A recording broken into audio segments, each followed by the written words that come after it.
Assalamualaikum warahmatullahi wabarakatuh.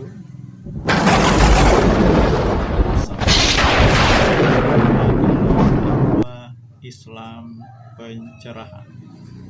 Sobat-sobat, kali ini konten saya ada kaitannya dengan Pilpres, pilihan presiden.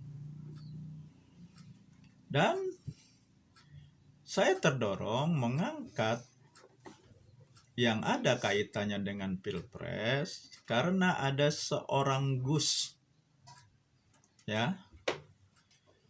yang sepertinya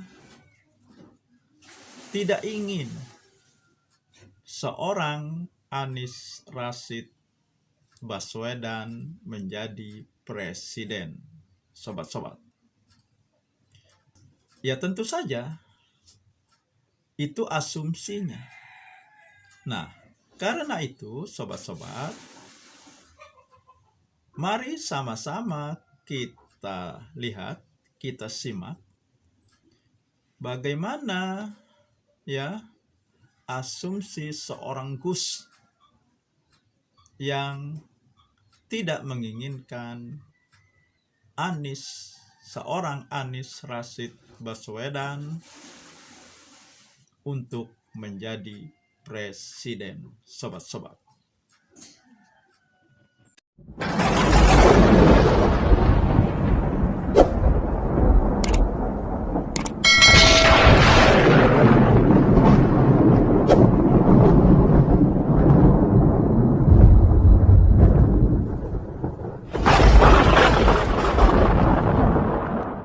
bagaimana bisa gitu loh, seorang Anies yang memang masa lalu ini ada. Masyarakat tidak akan pernah lupa, rakyat Indonesia nggak lupa bahwa Anies ini, mungkin Pak Aniesnya itu bagus ya, mungkin bagus lah ya, walaupun pecatan Pak Jokowi, minimal bagi orang yang mengidolakan bagus lah ya, bagus-bagus aja. Akan tetapi coba kita mikir ya, bagaimana bisa kalau seandainya nanti Pak Anies ini menjadi presiden dan beliau dikerumungi, dikelilingi oleh orang-orang yang berpaham ekstremisme, kelompok-kelompok radikal, kelompok-kelompok intoleran. Bagaimana bisa? Jujur ini tidak terlalu aman. Tidak terlalu aman apa untuk kerukunan umat beragama. Salah satunya itu. Kenapa? Anda boleh lihat di mana-mana ketika live streaming, debat-debat, apologet dan lain sebagainya. Kelompok-kelompok ini pendukungnya Anies.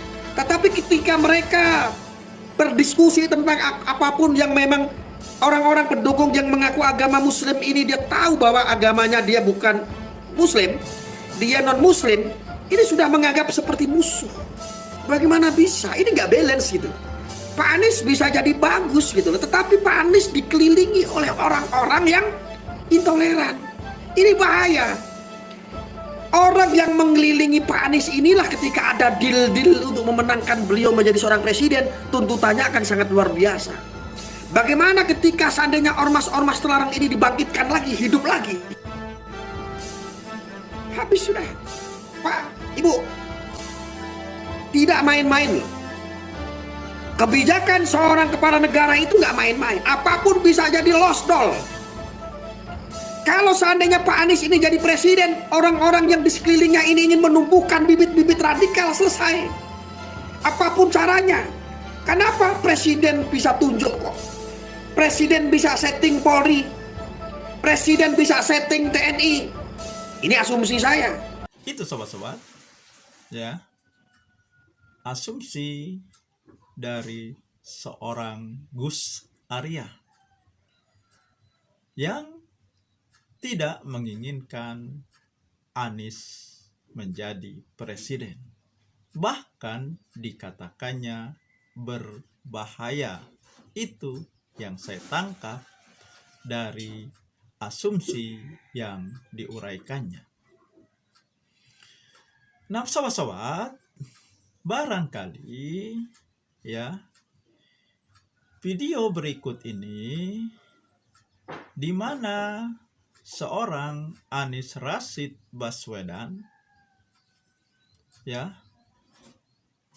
menjawab pertanyaan mahasiswa tentang beberapa hal yang ditanyakan ketika itu. Nah, kita simak saja bagaimana ya jawaban Anies Rashid Baswedan ya mengenai beberapa hal yang ditanyakan oleh mahasiswa ketika diskusi atau dialog yang diadakan di Kalimantan Selatan. Sobat-sobat. Perkenalkan dulu, nama saya Ahmad Sunir Rida, biasa dipanggil Sunir. Saya dari mahasiswa Sunir, Pak, pakai N. Sunir. Sungir. Ya, Sunir. Kalau dalam bahasa Arab itu Sunni, Pak. As-Sunni, Sunir itu. Seperti itu ya, Pak. Moga nggak salah ya kan. Nah, saya dari mahasiswa UIN Antasari, Banjarmasin hari ini, Pak. Nah, saya sebelum bertanya, saya ingin menanggapi dan ingin juga berbicara di hadapan Bapak hari ini sebagai orang terhormat yang akan hari ini berkompetisi dalam Capres-Cawapres, pertarungan Pilpres nantinya. Pak, seperti ini. Saya kira Bapak Anies ini adalah salah satu dari Capres-Cawapres yang berani untuk adu gagasan bersama pemuda-pemudi di Kalimantan Selatan. Ternyata beliau ini adalah satu-satunya Capres yang berani untuk adu gagasan di Kalimantan Selatan. Dengan kata semoga, saya juga berharap yang lain juga seperti ini, Pak. Cuman agenda seperti ini sangat luar biasa bagi saya. Karena cuman Bapak yang hari ini untuk menerima adu tantangan, adu gagasan bersama dengan mahasiswa. Oke Pak, saya ingin sebutkan dulu, semua yang ada di sini, mayoritas mahasiswa-mahasiswi yang menggunakan izin dispensasinya dari perkuliahannya hanya untuk datang ke tempat Pak Anies. Jadi jangan kecewakan kami, Pak. Bapak datang ke sini mungkin satu waktu, tapi jangan kecewakan kami rakyat Kalimantan Selatan ketika kami menginginkan aspirasi itu sampai ke Bapak. Itu pertanyaan saya seperti ini, Pak. Kita kembali lagi, mohon maaf sensitif.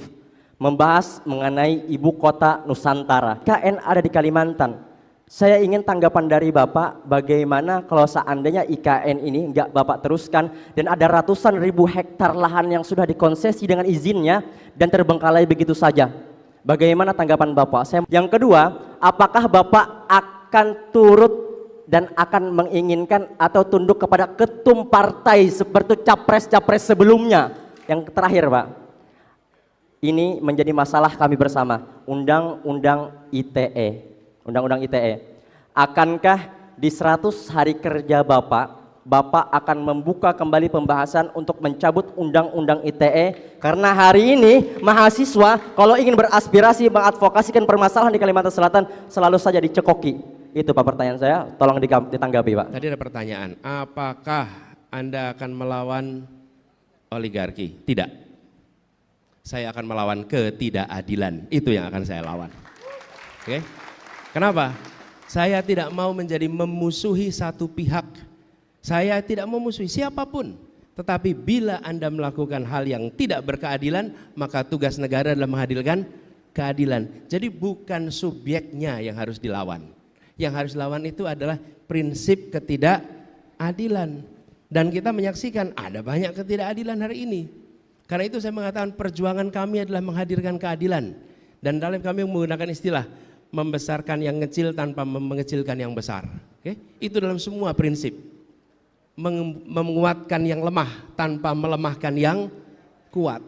Dan itu yang harus kita lakukan. Tapi kalau kita sudah memutuskan saya mau melawan dia, maka kita jadi subjektif. Kita jadi diisi dengan kebencian, kita bekerja dengan rasa marah, kita bekerja dengan perasaan permusuhan.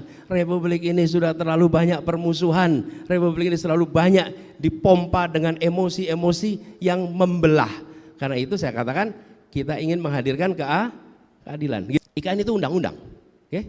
Sudah ditetapkan sebagai undang-undang. Karena itu saya katakan sebagai undang-undang sudah jelas. Sekarang ada sumber daya nih, ada anggaran. 400 sekian triliun, mau dipakai untuk apa? Ya, mau dipakai untuk satu titik yang dimanfaatkan oleh pegawai negeri, oleh ASN yang nanti berada di situ apa? Aparat pemerintah. Aparat pemerintah yang berada di situ, orang yang bekerja untuk negara. Di saat rakyat kita hari ini membutuhkan tambahan puskesmas, membutuhkan tambahan sekolah. Anak yang putus sekolah karena kurang sekolah masih banyak. Jadi bukan soal IKN-nya, ini anggaran kita mau dipakai untuk apa sekarang? Hari ini kita masih punya PR begitu banyak yang pada waktu sekarang urgen untuk diselesaikan.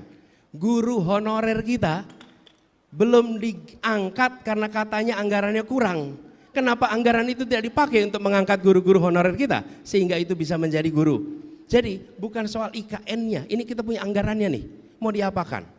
Kalau anggaran itu tidak diselesaikan, digunakan untuk urusan yang prioritas, oke?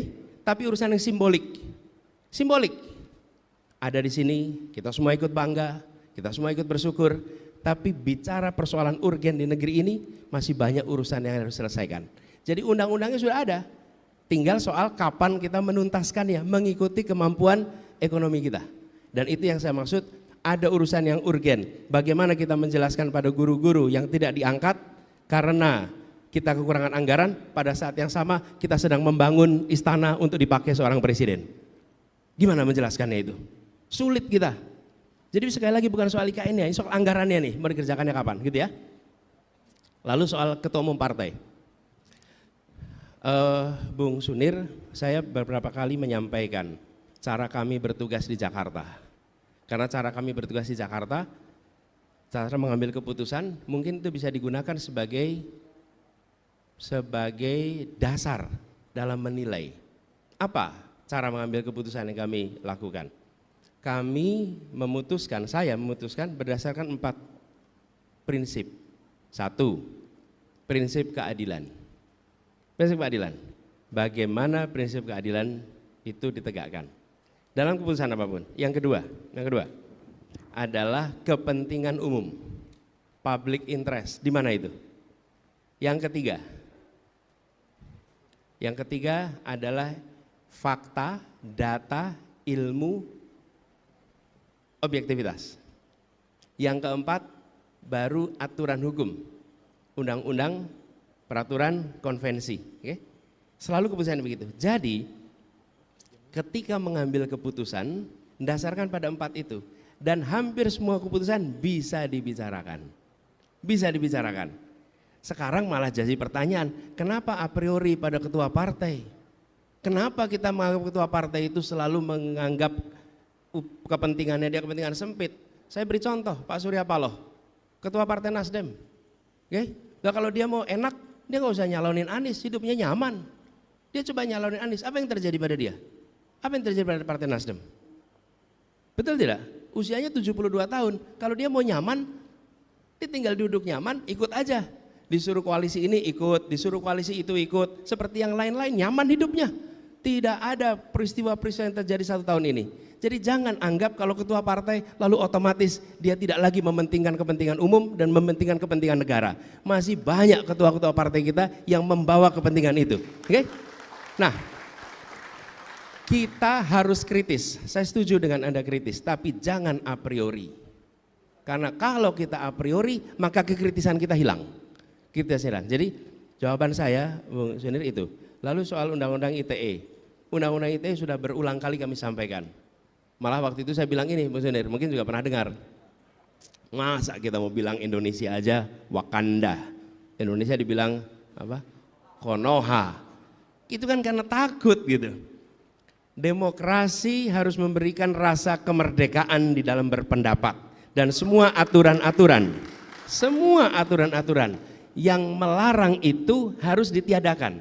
Terus pertanyaannya, komitmen Pak Anies apa? Komitmennya ditunjukkan di ruangan ini. Kita tidak membatasi siapa untuk bertanya apa di dalam forum yang seperti ini. Oke?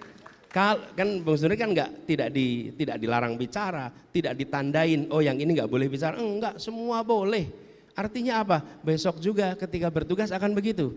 Dan ketika saya bertugas di Jakarta, sebagai contoh, saya udah kerja 5 tahun nih. Kelihatannya caci makinya banyak waktu itu. Serangannya nggak kira-kira. Dan terorkestrasi. Pertanyaannya, adakah di antara mereka yang melemparkan fitnah sekalipun pernah dilaporkan ke polisi oleh Gubernur Jakarta?